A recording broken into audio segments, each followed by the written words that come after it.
तो जी हाँ, नमस्कार दोस्तों, आप लोग देख रहे हैं बीडी भोजपुरी और आप सभी को बता दूं कि चल रहा है 2025 का मार्च महीना। जी हाँ, मार्च चल रहा है और आप सभी को पता है कि खेसारी लाल यादव जी का ये मार्च महीना यानी जन्मदिन का महीना है। जी हाँ, खेसारी लाल यादव जी का इसी महीने में 15 तारीख को जन्मदिन है और 14 तारीख को होली है।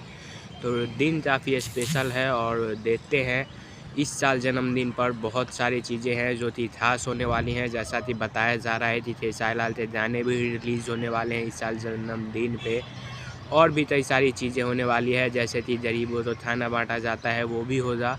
लेकिन और भी फिल्मों से भी कई सारे पोस्टर रिलीज़ होने वाले हैं और 14 मार्च को एक फ़िल्म भी रिलीज़ हो रही है जैसे कि आप सब जानते हैं, जिसका नाम है रिश्ते। जी हाँ, ये फ़िल्म 14 मार्च से आप सभी के नज़दीकी सिनेमा हॉल में रिलीज़ होने जा रहा है और कई सारी खुशखबरी आप तो देखने और सुनने को मिलेंगी जन्मदिन के शुभ अवसर पर, और कुछ पहले भी देखने को मिलेगी। तब तक के लिए जय हिंद, जय भोजपुरी।